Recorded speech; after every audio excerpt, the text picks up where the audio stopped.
ఈ నేర్చుకునేవారు చాలా time waste అయిపోద్ది, ఎవరికేం జరగదు, మనకే నష్టం అంతా మనకే. ముఖ్యంగా మీకు మన తల్లిదండ్రులు ఎవరైనా సరే మనకి చదువులు చదివించవచ్చు, డబ్బులు ఇవ్వచ్చు, కానీ మన అందరం ఆధారపడేది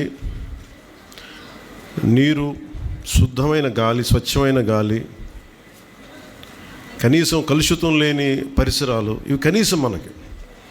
మీరు ఊహించుకోండి, మీరు అందరూ ప్రపంచవ్యాప్త పెద్దవాళ్ళు అయిపోవచ్చు, గొప్పవాళ్ళు అయిపోవచ్చు, కానీ మీరు ఎన్ని గొప్ప కార్యాలు సాధించాలనుకున్నా కానీ ప్రకృతి మటుకు సరిగ్గా లేకపోతే మనం ఏం చేయలేం.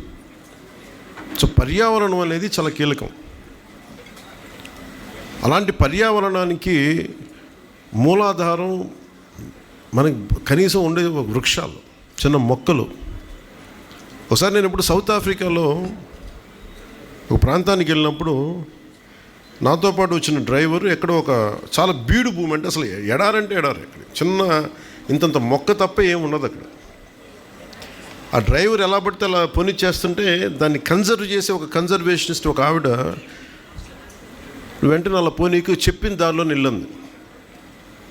ఈ దారిలో కూడా కొన్ని మొక్కలు ఉన్నాయంటే, ఏ మొక్కలు వేనంటే అన్నాడు, మాకు ఈ ఆఫ్రికా దేశంలో బతికే మొక్క అదే, దాన్ని మేము కాపాడుకోవాలి, ఇష్టపడితే అలా వెళ్ళక మేము అనుకున్నాం, ఇంత దారిలో నిల్లాలి అంటే అంత ఓపిక ఉంటుంది వాళ్ళకి, అంత బాధ్యత ఉంటుంది. మనం ఏమంటే మనకి విలువ లేదు. మనకి చిన్నప్పుడు నేను కొల్లేరు గురించి చదువుకున్నాను. మీరు కొల్లేరు పాట ఉందా? ఇప్పుడు మనకి కొంగలు వస్తాయి, ఉన్నాయా మనకి కొల్లేరులో? కానీ నిజంగా కొల్లేరు ఇప్పుడు అంత ఉంటుందో తెలియదు మనకి. చూస్తుండగా తాగే నీళ్లు పాడైపోతున్నాయి, బాటిల్ వాటర్ వచ్చేస్తుంది, చేతుల్లో మనం చంపేసుకుంటున్నాం. ఈ తపన అటవీ శాఖ, మన ఉన్నతాధికారులు కానీ మంత్రిత్వ శాఖ కానీ ఎందుకు తపన పడుతున్నారు అంటే, భవిష్యత్తులో పిల్లలకి ఏది ఇవ్వకపోతే మనం కూర్చొని మనం ఏం చేస్తున్నట్టు? మనం ఒక్కరిని బతికేస్తే సరిపోద్దా? నా వయసున్న వాళ్ళు ఒక్కడు బతికితే సరిపోద్దా? నేనంతా నాశనం చేసేసి వెళ్ళిపోతే సరిపోద్దా? అందుకని ప్రతి ఒక్కరు ప్రపంచం బాధ్యత తీసుకొని మనందరికీ ఇలాంటి దినాలను పెట్టింది మనం రక్షించుకోవడానికి. నాకు పర్యావరణం మీద అపరిమితమైన ప్రేమ. ఎందుకంటే అది వేల కోట్లు ఉండొచ్చు కాక, గొప్ప గొప్ప పదవులు ఉండొచ్చు కాక,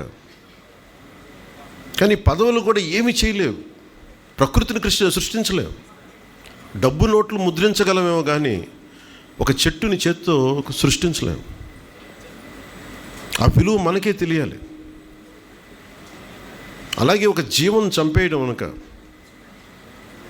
ఒక చిన్నపాటి మన ఇంట్లో పెంచుకుని ఒక చిన్న కోడి గుడ్డు పెడితే మా చిన్నప్పుడు ఎలా ఉండేదంటే అది ఎలా పొదుగుద్ది, ఎలా అది గుడ్డు మనకి పొదిగే పిల్ల అవుద్ది, ఒక అమేజింగ్ ఉండేది.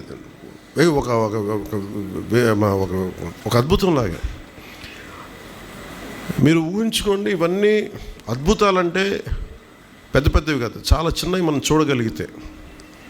ఒక చిన్నపాటి గొంగళి పురుగు సీతాకోక చిలుక ఎప్పుడైపోతాం, అది ప్యూపా షేప్లోకి వెళ్ళిపోయి అది ఎప్పుడు దాని నుంచి అది బటర్ఫ్లై వస్తుందో, ఆ సీతాకోక చిలుక వస్తుందో.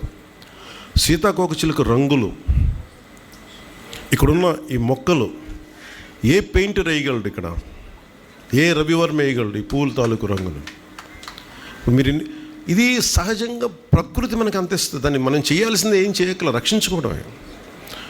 భూమిని రక్షించుకోవడం కాదు, మనకి ఏం జరగకుండా మనల్ని మనం రక్షించుకోవడం.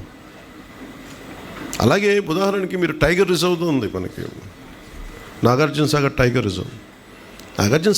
రిజర్వ్ని ఉంచుకోవడం అంటే అదేదో టైగర్ కోసమని కాదు, టైగర్ని ఏదైతే కీలకమైన జంతువు ఉందో అక్కడ దాన్ని కాపాడుకుంటే దానికి సంబంధించిన ఆ ప్రాంతం అంతా కూడా మొక్కలు కానీ వృక్షాలు, దాని ఆధార చిన్న చిన్న జంతువులు అన్నింటిలో ప్రకృతిలో ఒక సమతుల్యత ఉంటుంది. ఇష్టారాజ్యంగా ఉన్న ఉట్టి పుణ్యాన్ని నరికేరు.